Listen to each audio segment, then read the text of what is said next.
Muchísimas gracias, Jessica, por la invitación y también por invitarme a esta mesa y compartir el trabajo con Antonio Banda y con Lucía Illesca. Es un placer estar aquí. Bueno, pues les voy a compartir algunas reflexiones sobre un trabajo que estoy haciendo sobre salud materna infantil en el contexto del COVID, que ya nos pone así como un poquito en nuestra realidad actual.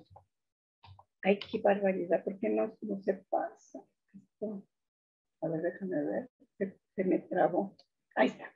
Bueno, el objetivo de la presentación es dar a conocer a todas las colegas enfermeras las características de la muerte materna ahorita en el contexto del COVID.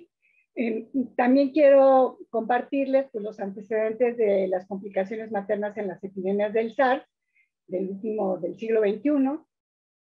Hablarles un poco de la fisiología de las condiciones del embarazo, que esto va a ser muy, muy breve, y tocar un tema muy controvertido, que es la vacunación de las embarazadas y algunas recomendaciones. Bueno, los antecedentes del síndrome agudo severo respiratorio, que se le denomina SARS, la primera epidemia en el siglo XXI fue en el 2003 con el SARS en China, se contuvo en este 2003 y la razón contribuyó a incrementar un 13% la muerte materna. Bueno, ¿por qué menciono esto? Porque si ustedes se recuerdan, cuando empezó el COVID y llegó a México, que llegó más o menos, empezó a llegar entre febrero y marzo del 2020, pues una de las preocupaciones es que iba a pasar, sobre todo una de las preocupaciones de las que nos encargamos a los temas de salud materna, pues es que qué iba a pasar con las mujeres. Pero había otros antecedentes, ¿no? Y que eran estos síndromes agudos respiratorios severos. Y entre estos antecedentes estaba entonces este SARS, que surgió en China, que se contuvo. Estaba el MERS, que es un síndrome respiratorio del Oriente Medio muy grave, o sea, muy grave, que se inició en Arabia Saudita en el 2012 y que contribuyó hasta el 40% con la mortalidad materna. Estos dos síndromes, tanto el SARS como el MERS, su agente causal es un coronavirus. Y nosotros teníamos ya, bueno, algunas de ustedes, a lo mejor algunas son muy jóvenes, pero algunos de ustedes a lo mejor estuvieron en la época en que fue la epidemia de influenza. Y la epidemia de influenza, pues sí nos tocó realmente en el corazón aquí en México, incrementó la mortalidad materna, la razón de mortalidad materna en un 8%, y aprendimos algo de la influenza. Y de alguna manera todos los discursos iniciales pues, del subsecretario de Salud, Hugo López-Gatell, estaban muy influidos en esta experiencia que tuvimos en la influenza. Por ejemplo, sabíamos que las mujeres habían fallecido, que habían tenido partos prematuros, que además habían ingresado con mayor frecuencia a las unidades de cuidados intensivos y que habían requerido sobre todo intubación y ventilación mecánica. Entonces la influenza pues, nos abría como un panorama difícil para las mujeres embarazadas, pero sobre todo también era una perspectiva un poco positiva, porque si ustedes recuerdan, en el 2009 pues más o menos se resolvió el problema de influenza y después pues contamos con la vacuna virus influenza estacional, ¿sí? Y se incluyó pues un sistema de monitoreo para enfermedades virales respiratorias. Tenemos otras enfermedades virales que han causado problemas sobre todo en los neonatos y que de alguna manera se transmiten por la placenta, que son la varicela, el Zika, el herpes simple y el citomegalovirus. Y bueno, esto pues va a depender del momento en que la mujer esté embarazada y también, no solamente de eso, sino de la carga viral. Entonces, por un lado teníamos estos antecedentes del síndrome agudo respiratorio severo y por otro lado teníamos pues la duda, la pregunta si esta nueva enfermedad podría ser teratogénica. Y hay que tomar en cuenta algunas condiciones del embarazo que pues ponen en riesgo a las mujeres embarazadas en el contexto del COVID-19. Una de ellas es la hipercoagulabilidad, ¿no? O sea, las mujeres embarazadas tienen más hipercoagulabilidad. Acuérdense que se llega a incrementar casi en un 50% más el flujo sanguíneo y hay factores de la coagulación elevadas y no nada más eso, o sea, a veces en algún momento hay cambios endoteliales que pues permiten una mayor cantidad de trombosis muy pequeñas que a veces son totalmente desapercibidas porque tenemos elementos como fibrinolíticos que ayudan a enfrentar este problema, pero en algunas embarazadas podemos ver algo de plaquetopenia, ¿no? Entonces, esta es una condición que se genera de la fisiología durante el embarazo. También tenemos la modulación del sistema inmune.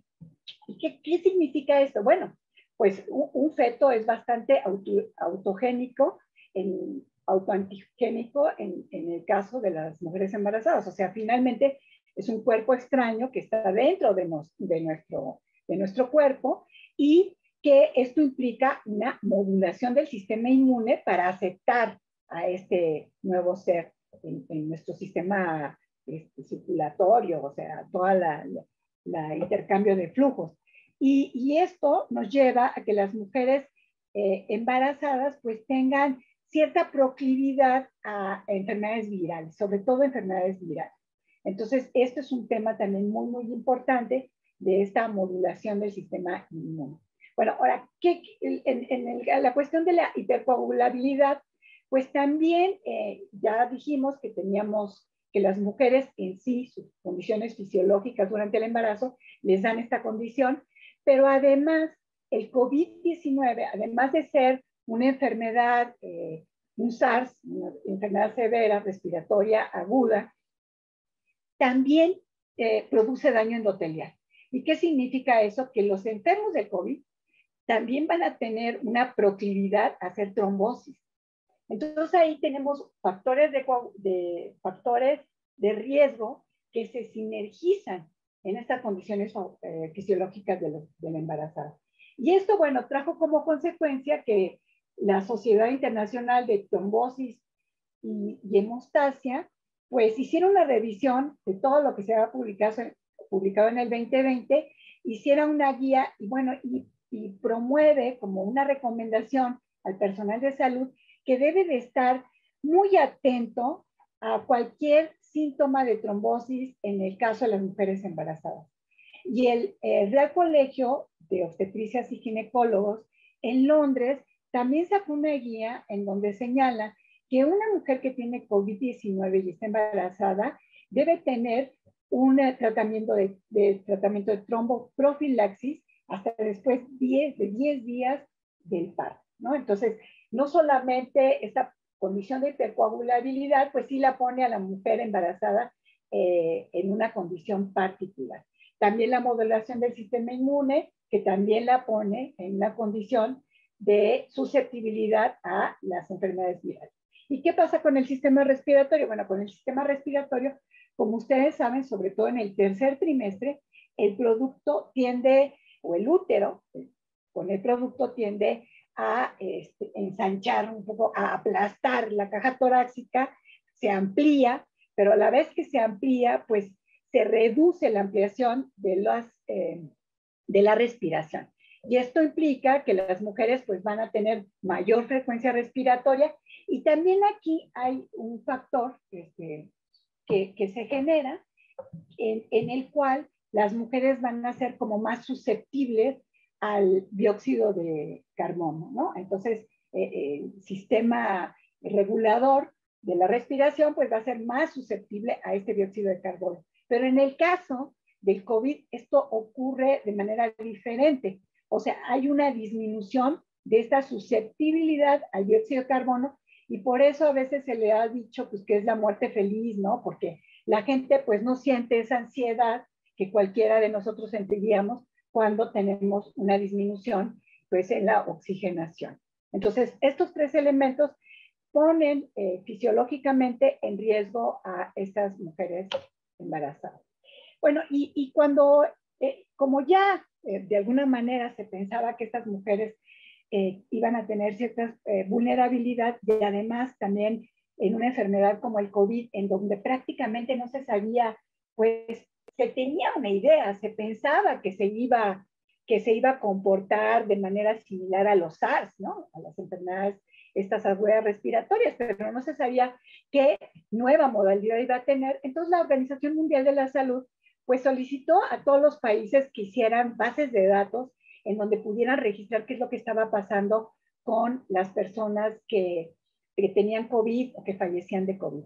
Bueno, y solicitaban como toda una serie de características sociodemográficas que pudieran definir más certeramente la distribución y los determinantes de la enfermedad.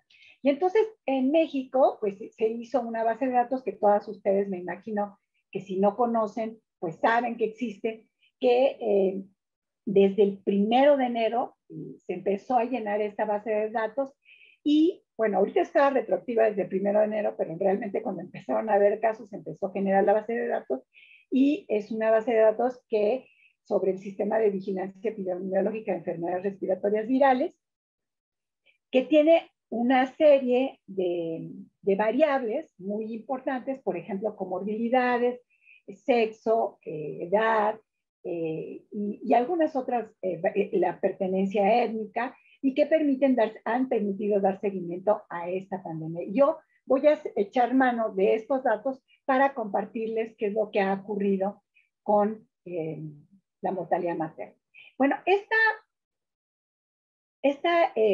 base de datos se nutre de estas unidades USMER, que son 475 en todo el país y que se habían generado esta red a partir de la influenza. Porque la influenza, como ustedes saben, es un virus A estacional que va cambiando. Y entonces, estas unidades de salud monitoras permiten saber las variantes. Ahora eso ya para nosotros ya no es novedoso. Sabemos que los virus tienen variantes. Bueno, pues eso hacen estas unidades de salud monitoras que reconocen las variantes y entonces la nueva vacuna estacional de influenza pues ya toma en cuenta estas nuevas variantes. Entonces, por un lado tenemos estas unidades que nutren esta base de datos, pero por otro lado también las personas que llegan a los servicios de salud con sintomatología, con ciertas, pensando que tienen COVID y entonces se les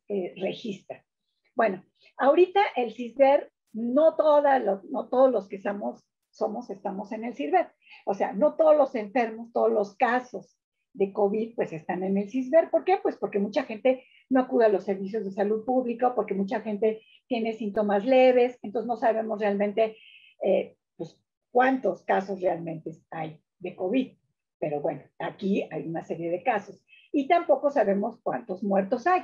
En el CISBER no están todos los muertos de COVID, pero sí una gran mayoría. Por ejemplo, un grupo de trabajo que se formó el año pasado entre RENAPO, CONAPO, el Instituto Nacional de Salud Pública y la Secretaría de Salud, identificó que a través de las oficialías del registro civil teníamos 360,000 muertes por COVID hasta el 10 de agosto del 2021.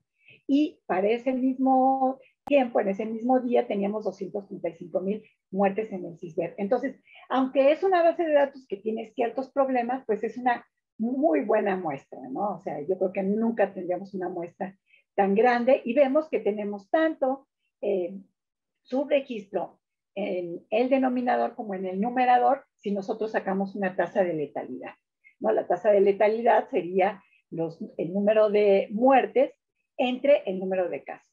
Otro elemento que hay que tomar en cuenta en esta base de datos es que las comorbilidades son autorreferidas. Pero esto es muy interesante porque toda la gente que entra a la base de datos, o sea, hayan sido COVID positivos o no COVID positivos o no, cualquiera, todos los que acuden a estos servicios y que se les hace una PCR se encuentran ahí. Entonces tenemos una base de datos interesante porque aunque sean autorreferidas, son las personas que dicen qué tipo de comorbilidades tenemos, ¿no? Tienen. Y entonces podemos ver realmente estos perfiles epidemiológicos de las personas que tienen enfermedades respiratorias. Otra fuente importante son los informes semanales para la vigilancia epidemiológica de muerte materna que publica la Dirección General de Epidemiología. Y estos son mis fuentes de información. a través de las cuales les voy a compartir. Esta diapositiva la hizo el Observatorio de Mortalidad Materna y tenemos 3 líneas. Una está en amarillo, que es la razón de muerte materna para el 2019. Otra está en azul, que es la del 2020, y la naranja sería la del 2021. O sea, ¿qué es lo que quiero que ustedes se fijen en esta diapositiva? Uno, es cuando empezó a repuntar en México la razón de muerte materna. Estos son datos de la Dirección General de Epidemiología. Bueno, pues empezó a repuntar alrededor de la semana 22. Si se acuerdan, el quédate en casa duró hasta la semana 23. Y si se fijan, casi es muy similar la línea azul y la línea amarilla en estas primeras semanas de la epidemia. Podría ser que, bueno, pues que apenas empezaba la epidemia y que los números de contagios no eran tan importantes. Pero también es cierto que ya había miles y miles de registros en el CISBER. También es cierto que se hicieron algunas recomendaciones a las mujeres embarazadas y sobre todo hubo muchas restricciones para que estuvieran ingresaran a mercados, ingresaran a centros comerciales. Entonces me parece que esta campaña del quédate en casa, pues sí tuvo cierto impacto en la razón de mortalidad materna, por lo menos permaneció de la misma manera. Después viene un incremento que llega a su punto en el 2020, en la semana 53, con pues una mortalidad, una razón de mortalidad que se incrementó casi en el 40%. Pero si se dan cuenta, en el 2021, pues ya en la segunda ola de la COVID, pues subió a números escandalosos de 80.5, que se ha ido, estos son acumulados, por eso se pueden ir bajando las razones de mortalidad materna, y se dan cuenta que empezó a bajar, y ahorita en la tercera ola que estamos viviendo, ya se incrementó nuevamente la mortalidad materna, o sea, todavía no llega a los niveles que tuvimos en enero, pero sí es un tema bastante preocupante lo que está ocurriendo con las mujeres embarazadas. Y esta es la semana epidemiológica 37 de los boletines, y pues vemos que del 12 al 18 de septiembre habían ocurrido 793 muertes de mujeres por muerte materna, y prácticamente pues más de 44.8, porque ahí tenemos 21 que son con virus no identificado, pero con COVID, 2.6 más, pues casi 47% de la mortalidad pues estaba a expensas del COVID. Y les puse en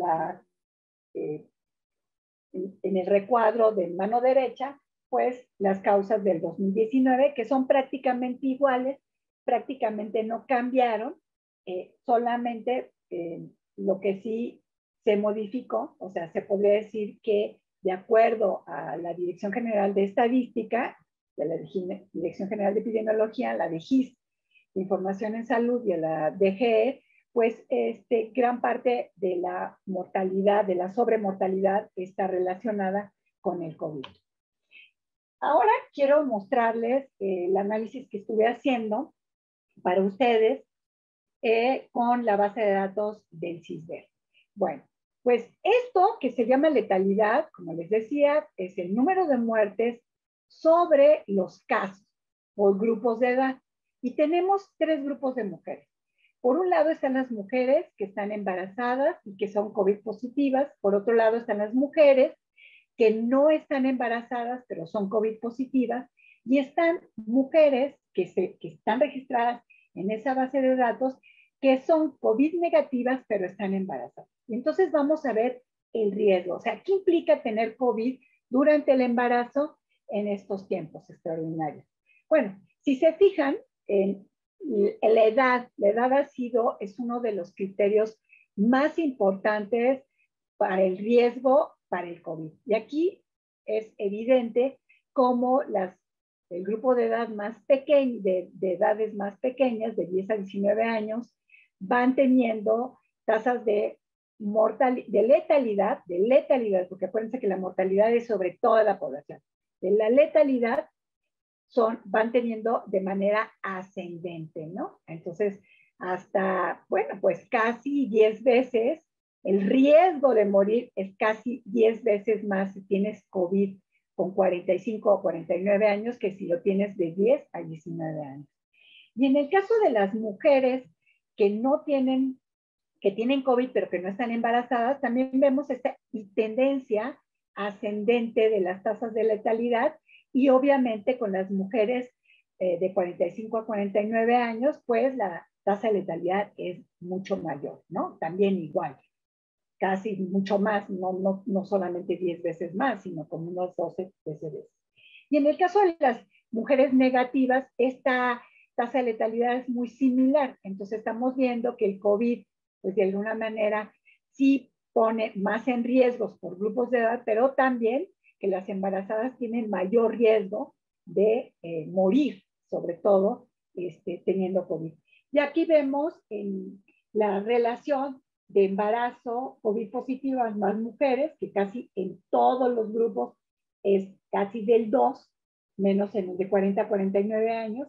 Y en el caso de las mujeres COVID positivas versus COVID negativas, pues la probabilidad de morir llega a ser hasta de 6 veces más en las mujeres de 35 a 39 años, ¿no? Esta diapositiva se las pongo aquí porque es muy importante en el sentido de que las próximas que van a ver, recuerden que no tenemos el factor edad en esos análisis. O sea, los casos no son tantísimos, bueno, estamos viendo que son, no son 250,000 para de estas, ¿cuántas eran? Son muchas mujeres, pero no son muchos casos de mujeres que fallecieron con COVID. Son muchos casos de mujeres que tuvieron, por ejemplo, que eran positivas y que no tenían embarazo.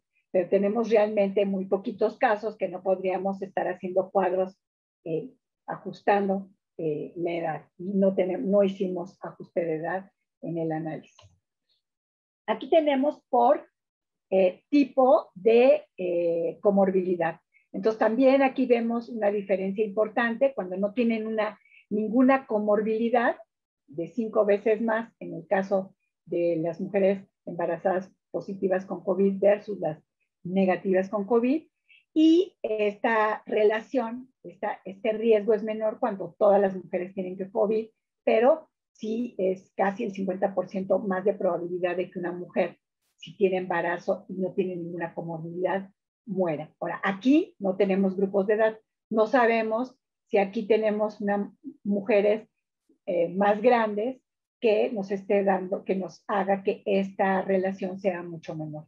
Aquí tenemos con una comorbilidad, también vemos esta diferencia, 4 veces más con embarazadas con COVID versus embarazadas con no COVID, y con 2 comorbilidades es de 3.5, quiere decir, de cada 100 mueren casi 4 mujeres por cuando tienen 2 comorbilidades y están embarazadas.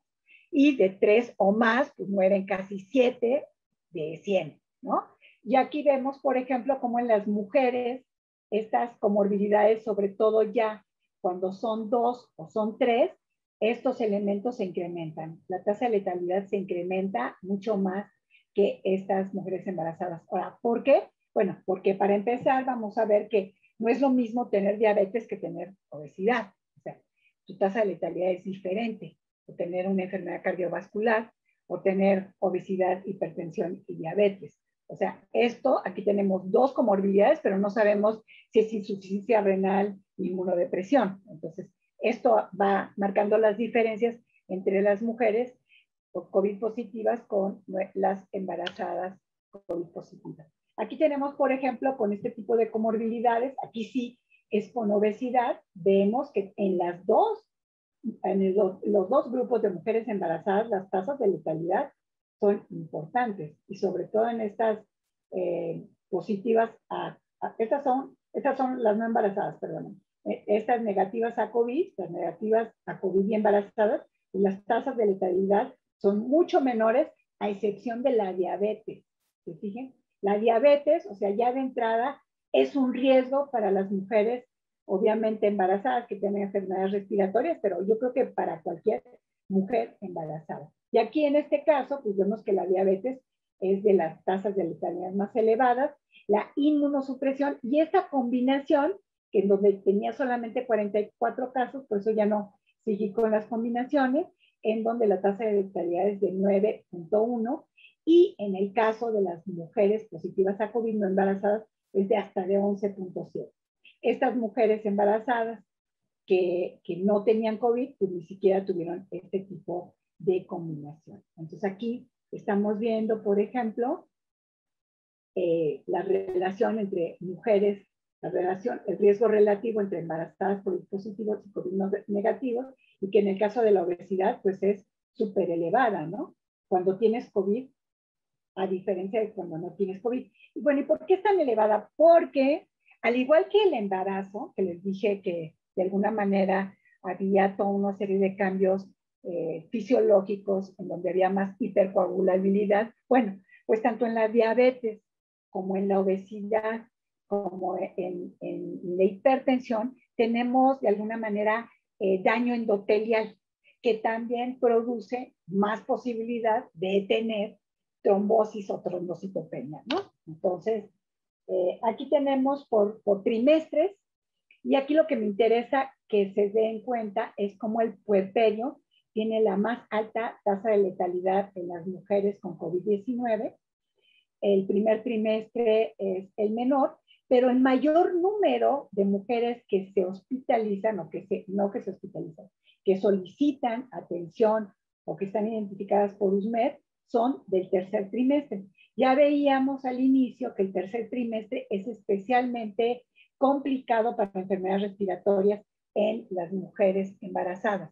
Entonces aquí vemos una gran cantidad de casos, pero el puerperio sí es preocupante. Y sí es preocupante porque generalmente pues, se dan de alta muy rápido las mujeres, hay poco seguimiento y puede haber enfermedad tromboembólica, ¿no?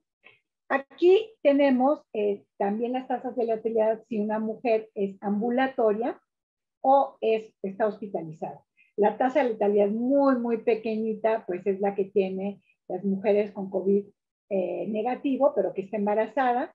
Y vemos, por ejemplo, que el mayor porcentaje de las mujeres que se hospitalizan son de este grupo de embarazadas con COVID positivo y también las embarazadas con enfermedades respiratorias. Entonces, las enfermedades respiratorias en general son un riesgo para las mujeres embarazadas y sobre todo este tercer trimestre.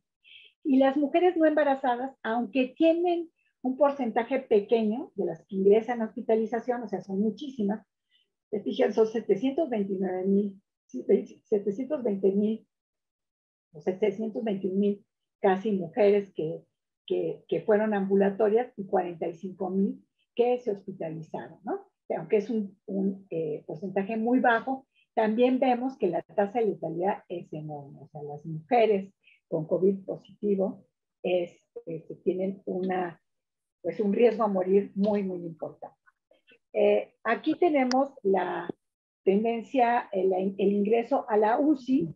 También vemos que las mujeres, no sé si alguien apaga su micrófono, alguien que entró, Dominga, creo que tiene su micrófono abierto. También lo que vemos es que aquí, en el caso de las UCI, el 12%,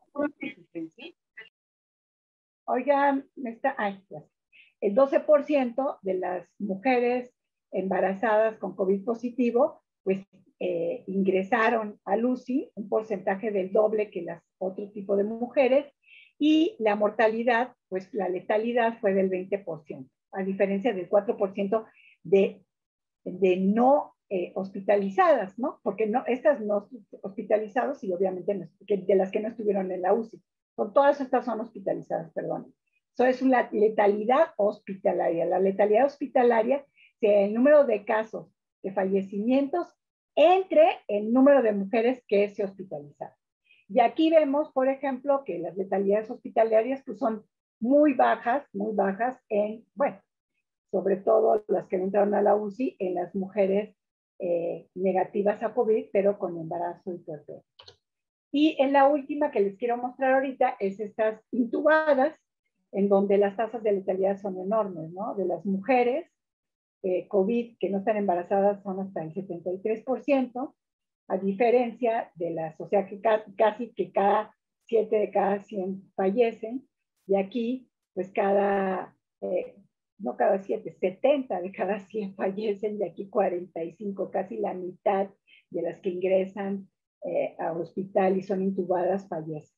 Y un porcentaje mucho menor a estas mujeres embarazadas COVID negativo. Bueno, entonces ya podemos decir, o sea, no solamente con estos datos, porque muchos de estos datos fueron muy importantes para pues, decidir la estrategia de vacunación para las mujeres embarazadas, pero no solamente los datos locales de cada país, sino también, porque han sido diferentes también en Europa, que sobre todo en América, donde se ha tenido altas razones de mortalidad materna.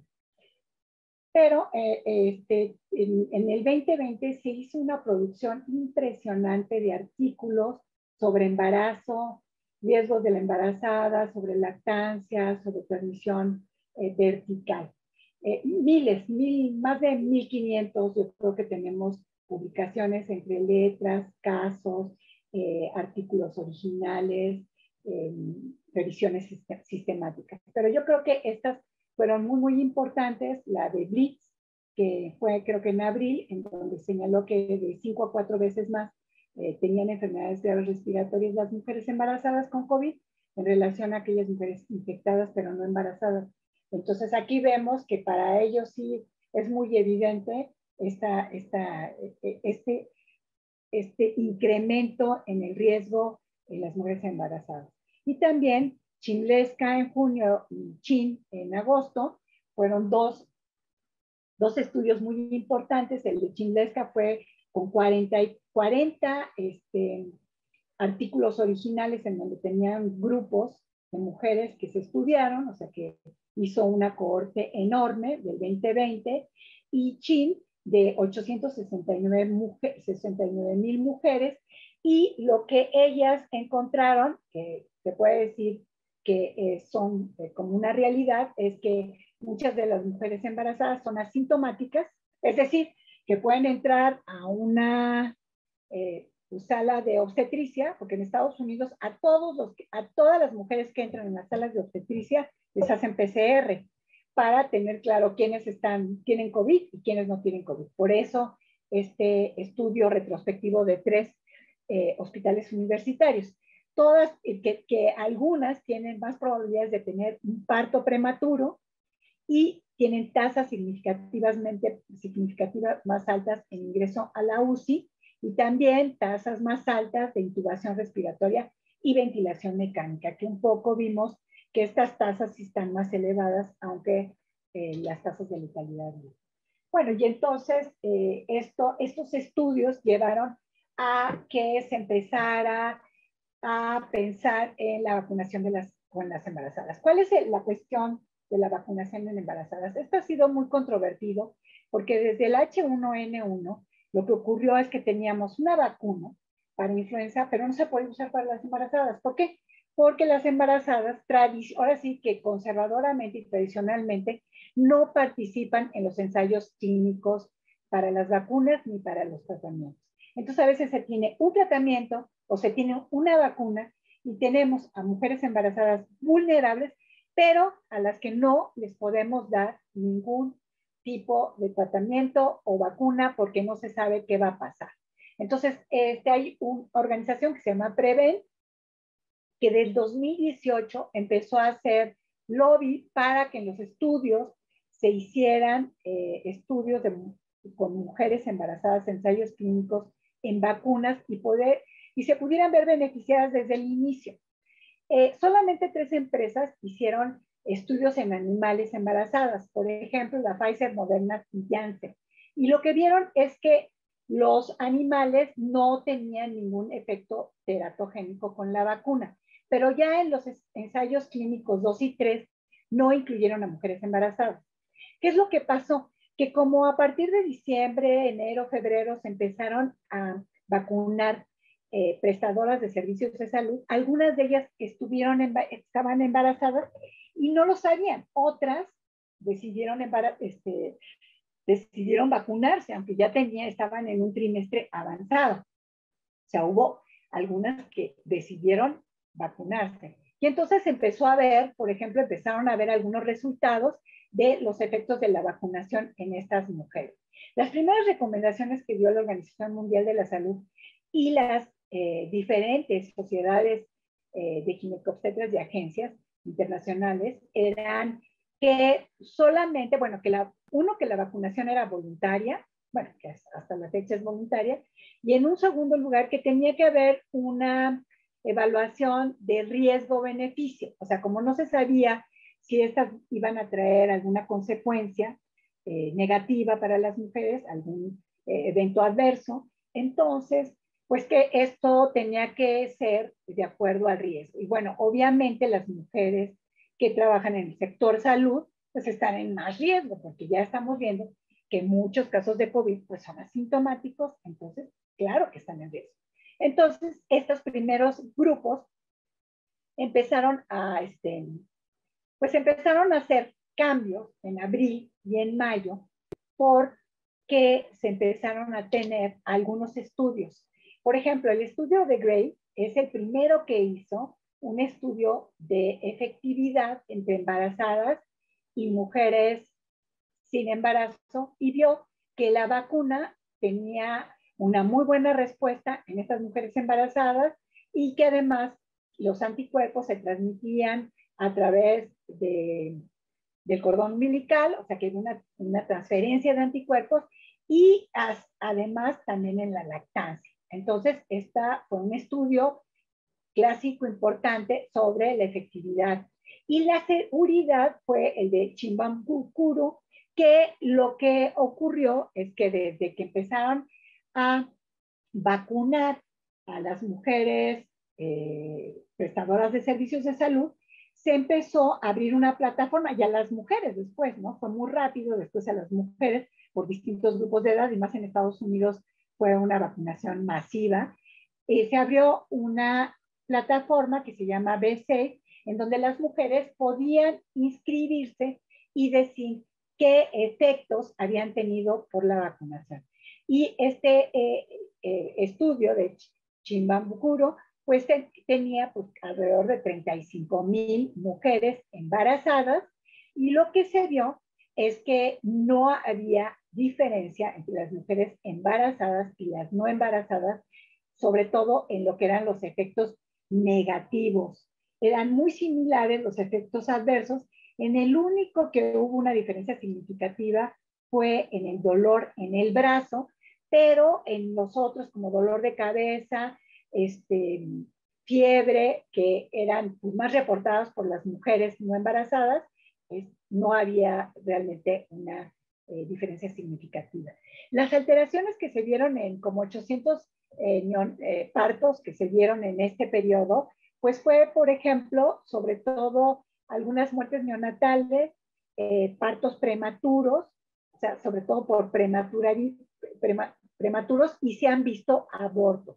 Pero lo que hicieron estos autores es lo compararon con cohortes que habían tenido en 2019 y dijeron que, bueno, que en realidad el número de casos que se encontraron en estas mujeres embarazadas vacunadas, pues era, y en toda la cohorte eran muy similares a las que se obtenían generalmente en cualquier tipo de embarazo que pueden estar. Y a partir de mayo, pues la Secretaría de Salud recomendó la vacunación a partir de la nueva semana del embarazo. Y les quiero decir que ustedes, si leen algunas guías recomiendan que las mujeres se vacunen en cualquier momento del embarazo, no importa la semana. O sea, se ha visto que realmente no hay teratogenicidad, pero pues en el caso, por el principio precautorio, la Secretaría de Salud la recomienda después de las 9 semanas. Y yo les quería traer esta diapositiva para que ustedes vean qué ha pasado en esa base de datos con las personas que han ingresado al CISBER porque han tenido COVID estando vacunadas, porque sí ocurre, y creo que todos ustedes deben de tener experiencias, ustedes como enfermeras en ese sentido. Entonces, lo que vemos, por ejemplo, de las mujeres embarazadas con COVID positivo, que se identificaron 50 casos, 40 fueron ambulatoria, 10 se hospitalizaron. Aquí el porcentaje de hospitalización es muy similar al que vimos en la muestra de todas las mujeres, pero solamente una entró a UCI. Si se acuerdan, las que ingresaron a UCI de estas embarazadas fueron el 12%. Entonces aquí tuvimos un abatimiento importante y además ninguna falleció. En el caso de las mujeres embarazadas COVID negativo, que también estaban vacunadas, también se ingresaron, fueron negativos, y aquí vemos que solamente se hospitalizó el 24 de 337, que fue un 7%, la hospitalización en estas mujeres, si se recuerdan, era de un 18%, también bajó la hospitalización y tampoco hubo ninguna fallecida. Aquí ingresaron a la UCI 2, que es el 1%, y en los cuadros en donde se toman en cuenta todas las mujeres embarazadas que fueron COVID negativos, fueron el 6%. Y en el caso de las mujeres positivas, pues vemos que la hospitalización fue mucho menor. La hospitalización en estas mujeres fue del 6%, bajó en un 50%. Y el ingreso a UCI había sido el 6% en todo el grupo de mujeres. Aquí es del 0.3%, o sea, bajó casi 20 veces. Y aquí sí hubo fallecidos. Entonces, una cuestión que me interesa que ustedes reconozcan es que la vacuna no evita la infección, no evita la transmisión de la enfermedad, pero evita la enfermedad grave y la muerte. Eso es lo que evita. Y sí la evita. Estamos viendo que sí, tiene mucho menos probabilidad de morir, pero no es hasta que no tengamos un porcentaje muy importante de todos vacunados, no se va a controlar adecuadamente esta pandemia. Bueno, entonces, algo que me gustaría que ustedes se les quedara en mente, ya sea para las que trabajan en primer nivel o en segundo nivel, es que el personal de salud debe conocer primero los resultados basados en evidencia. Entonces, yo los invito a que de repente los domingos o cuando quieran que tengan un tiempito libre, pues entren a la OMS o a todas estas páginas que les he dicho que ya automáticamente te las traducen al español. Entonces, tenemos la OMS publica recomendaciones para cada una de las vacunas. Aunque la OMS no cambió en su recomendación, siempre te dice que se recomienda que las embarazadas se vacunen y que tiene que haber una relación de una valoración de costo-beneficio. Eso es lo que casi para todas las vacunas dice la OMS en el caso de las embarazadas. En cambio, las asociaciones de ginecobstetras, ellos sí dicen, hay que vacunar a las embarazadas con cualquier vacuna que se tenga, ¿no? Los canadienses dicen con cualquier vacuna. Los europeos dicen, hay que vacunarlas con Pfizer, porque es con lo que se han hecho los estudios de efectividad y seguridad, ¿sí? Pero bueno, en nuestros países no tenemos muchas oportunidades de nada más decir que nos queremos vacunar con una u otra, ¿no? El riesgo de COVID-19 es más severo en las mujeres embarazadas que en el resto de las mujeres, ¿no? Las mujeres embarazadas con COVID-19 tienen mayor riesgo de padecer problemas trombóticos, así que se debe proporcionar tratamiento tromboprofiláctico y hacer el diagnóstico pertinente cuando estemos pensando que hay una mujer embarazada que tiene COVID-19 y que está cursando el tercer trimestre del embarazo. Esto es muy, muy importante. Las mujeres con COVID-19 pueden amamantar a sus bebés. Hubo toda una polémica y toda una serie de estrategias en cuanto al amamantamiento de sus bebés las mujeres con COVID. Obviamente observando medidas como uso de cubrebocas y lavado de manos, pero se ha visto como que las mujeres que tienen COVID-19 secretan en la leche materna anticuerpos, pues entonces se propone que todas las mujeres, o sea, que no sea ese un elemento para quitar el amamantamiento a los bebés. Eso es muy, muy importante, sobre todo ustedes que son enfermeras y que pueden influir como líderes, como decía el que me precedió, como líderes con las mujeres. Y también el personal de enfermería debe recomendar, obviamente, la vacunación en las embarazadas. Los riesgos de la vacunación son poco frecuentes. No quiere decir que no haya. Claro que hay, no solamente cuestiones alérgicas, obviamente hay en algunas personas pueden desarrollar, sobre todo con AstraZeneca, este síndrome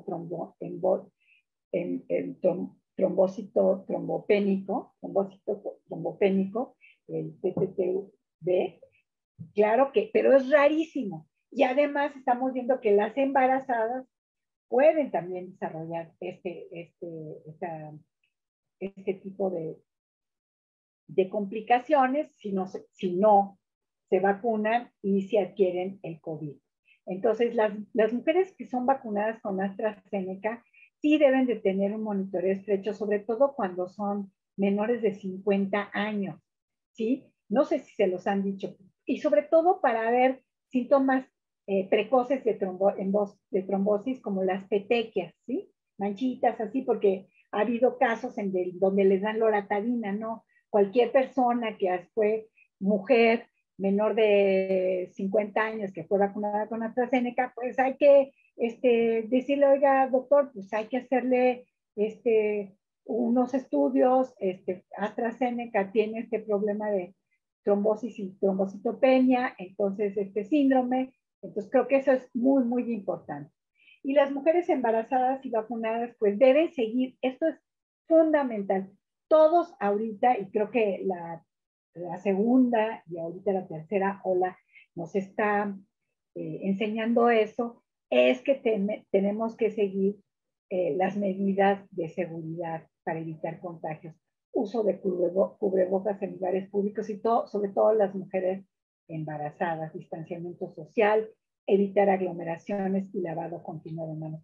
Y yo lo dejaría aquí y espero, esa es la bibliografía que se la puedo pasar después a Jessica para que se las haga llegar. Son estudios paradigmáticos que pueden servirles y con gusto compartir con ustedes esta presentación.